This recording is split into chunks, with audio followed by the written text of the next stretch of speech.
Si on avait à parier sur les probabilités, elle favorise pour l'instant l'esprit critique. Et c'est vrai encore aujourd'hui. Stéphane Bureau. Bonjour Stéphane. Salut Mario. Alors, tôt ce matin, tu devances ce qui deviendra probablement au Canada une nouvelle du jour parce que notre nouveau ministre de l'Énergie, la nouvelle vedette nommée par M. Carney, Tom Hodgson, est en Allemagne aujourd'hui. Avec le premier ministre qui complète aujourd'hui, je pense, une courte tournée européenne qui s'est amorcée dimanche en Ukraine pour souligner la journée de l'indépendance et le fait que nous allions, encore une fois, appuyer les efforts de guerre du pays. On pourrait dire, ça serait mon lead si j'écrivais la manchette, les gouvernements libéraux passent, mais ne se ressemblent pas. Et c'est peut-être aujourd'hui qu'on en aura la pleine mesure. Donc, nouveau ministre de l'Énergie et des Ressources naturelles, Tom Hodgson, si je me trompe pas, un ancien collègue chez Goldman Sachs de M. Carney, qui vient de désavouer ou va le faire parce que j'ai eu accès à des notes préliminaires d'un discours qu'il va prononcerait à l'ambassade canadienne à Berlin. Il va dire la chose suivante.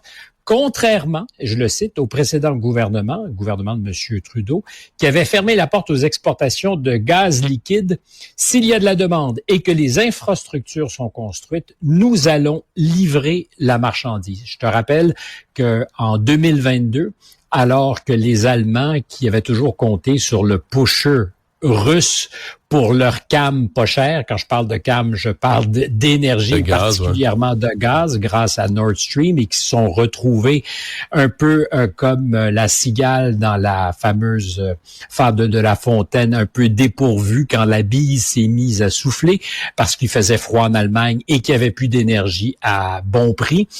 Ils sont retournés vers leurs partenaires, y compris le Canada, et le chancelier Scholz avait improvisé une visite à Terre-Neuve en août 2022, espérant trouver une espèce de solution. Il lançait des SOS aux États-Unis et au Canada. M. Trudeau avait mis ses chaussettes vertes, s'était précipité pour aller le rencontrer, et lui avait parlé de quoi? D'hydrogène vert. Alors évidemment, on peut être pour la vertu, on peut souhaiter que la décarbonation se fasse, on peut souhaiter que nous passions d'une forme d'énergie à une autre, mais ça ne se fait pas en criant ciseaux.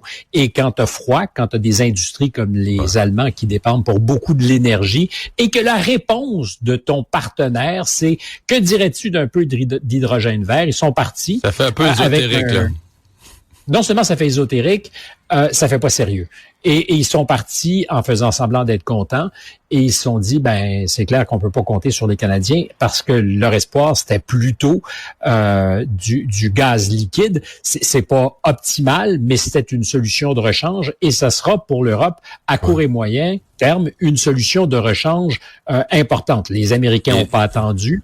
Donald Trump lui dit, il n'y a aucun souci, promettez-nous d'en acheter, puis on va vous faire de meilleures conditions sur les tarifs. Et donc là, mais c'est fort la phrase que tu nous as lue, contrairement à l'ancien gouvernement, mais c'est Mark Carney, depuis le début, se comporte comme si le gouvernement Trudeau, c'était pas le même parti politique, là, je te jure. Tu sais, tous ses engagements, il reprenait le programme conservateur. Mais là, tu sais, qu'un ministre dise contrairement à l'ancien gouvernement, mais c'est le même gouvernement, c'est le même parti. Techniquement, les ministres, là, veut dire, les 2/3 du Conseil des ministres, c'est les mêmes personnes, c'est le même parti. Puis il se présente dans une ambassade à l'étranger, change la politique et dit contrairement à l'ancien gouvernement, avoue que ça fait... Comme si tu avais changé de parti politique au pouvoir, là. Je ne l'avouerai pas parce que je me sens pas lié justement par ce virage à 180 degrés. Je te disais, les gouvernements libéraux passent, changent, mais ne se ressemblent pas. C'est effectivement marqué. Mark Carney, d'ailleurs, qui disait en campagne électorale à son adversaire Poilievre, je ne suis pas Trudeau. Qu'est-ce qui vous reste à me reprocher? Puis ça annonçait le programme, et le programme est effectivement annoncé. Bon, là, on est ouvert pour faire des affaires. Le gaz naturel vers l'Allemagne, on comprend là, qu'on passera pas un tuyau à travers l'Atlantique, donc on parle de GNL, de gaz naturel liquéfié. Donc pour le transporter par bateau là, en quantité, faut le sous pression, faut le liquéfier, le mettre dans des tankers. Là, est-ce qu'on est dans le scénario, parce que là, on veut pas passer par le Québec, on veut pas passer, tu sais, est-ce qu'on est dans le scénario où on s'en irait dans la baie du Thon, puis on passerait par le nord, là, tu sais, c'est le dernier scénario qui a été dessiné pour contourner le Québec. Est-ce que c'est ça l'hypothèse sous-jacente? Alors, la suite viendra probablement bientôt. Je me souviens d'un entretien avec François Legault à mon podcast. Il ouvrait la porte à Sept-Îles, hein? Il ouvrait la porte à Sept-Îles, exactement. C'est certain, donc, que c'est dans les tuyaux, sans jeu de mots, cette idée depuis un certain temps que ça circule. Et est-ce qu'on voudra, nous, se mettre hors de l'équation? Je parle de nous au Québec. Ouais. Est-ce qu'il y aura des solutions qui permettraient de le court-circuiter le Québec ou au contraire, est-ce qu'on voudra participer à ça?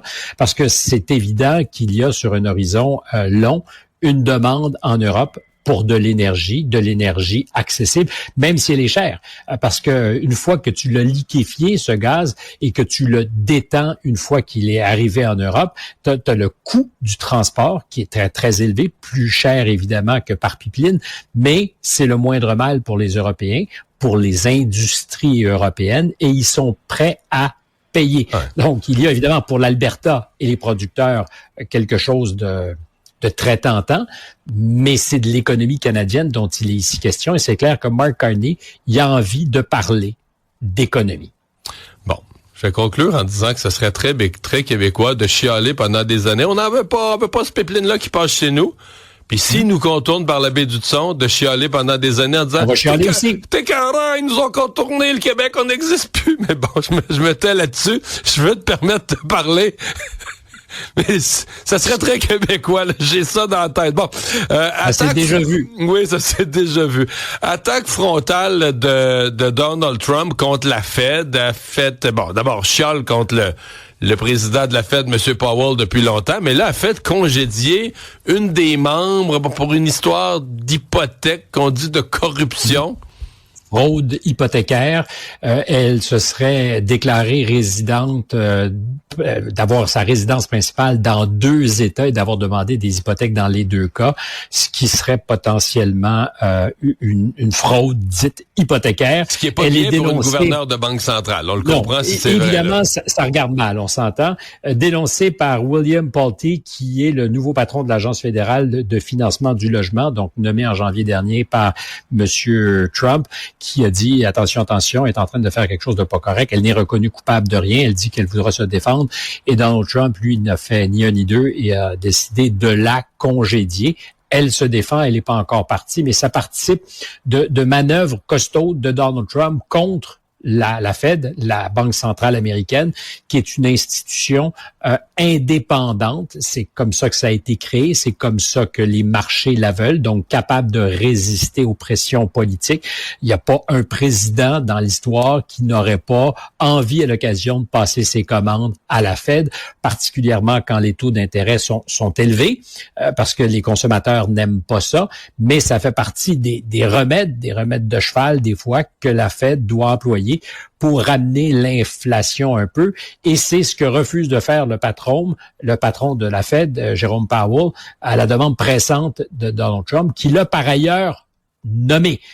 Il le surnomme Too Late Powell, parce qu'il est vrai que c'est le même Powell, il y a quelques années, qui nous disait « l'inflation n'est que transitoire », qui s'est croisé les bras avec les gouverneurs et qui a attendu que l'inflation soit un vrai problème avant d'augmenter très rapidement les taux d'intérêt.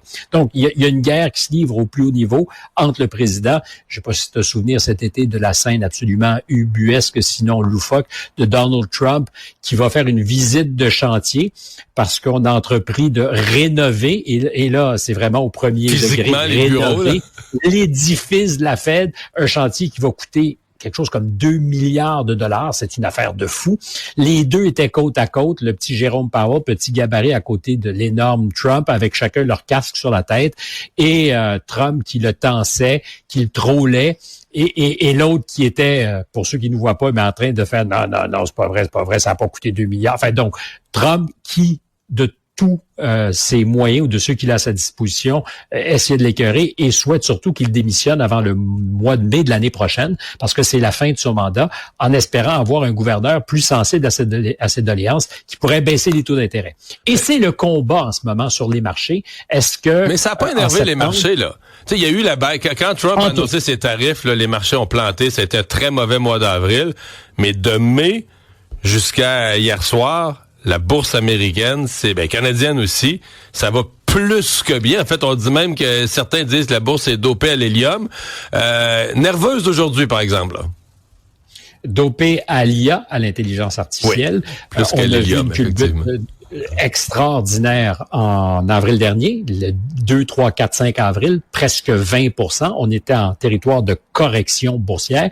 C'est souvent des choses qui arrivent sur des semaines. Ça s'est fait en quelques jours après l'annonce des droits douaniers par Donald Trump. Ça a énervé tout le monde et depuis, c'est une des reprises les plus vigoureuses jamais enregistrées. Ça vient contredire aussi un scénario attendu depuis des mois, avant même avril, par les économistes, par ceux qui détestent Donald Trump, qui prophétisaient que l'économie américaine allait trébucher, que les consommateurs américains allaient trinquer avec une inflation accélérée par les droits de douane.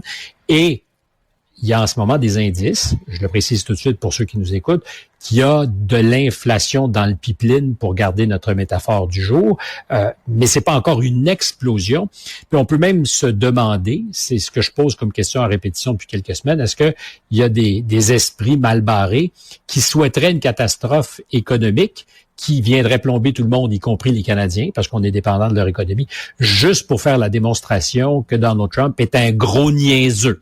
Et ce qu'on a vu donc depuis le mois d'avril dernier, c'est une accélération de la reprise boursière, un été qui défie les lois de la gravité boursière, où on a découvert, parce qu'on annonçait de mauvais chiffres pour les entreprises, on disait que ça va être difficile, qu'elles ne seraient pas capables, compte tenu de tous les vents adverses, y compris des droits douaniers, ne seraient pas capables de livrer. Or, plus de 80% des entreprises ont livré au-dessus de ce qui était attendu, et c'est en termes de résultats financiers sur un trimestre parmi les meilleurs depuis très longtemps, avec aujourd'hui, tu parlais de nervosité, et on s'est échangé quelques messages en début de semaine. Parce que c'est la plus grosse... Nvidia. Nvidia, qui est d'habitude la plus grosse entreprise en bourse, genre pendant une longue période, ça a été Apple, c'est une entreprise connue du grand public, avec des produits connus. Là, Nvidia, c'est l'entreprise qui est en arrière de la scène. Là. Tu sais, le grand public, magasin, oui, les gens qui jouent dans l'informatique peut-être vont acheter des cartes, mais en général, on n'achète pas des produits Nvidia sur la tablette, là, tu sais, comme des produits Apple, mais c'est devenu la plus grosse entreprise, parce qu'ils font les micropuces derrière les appareils. Là.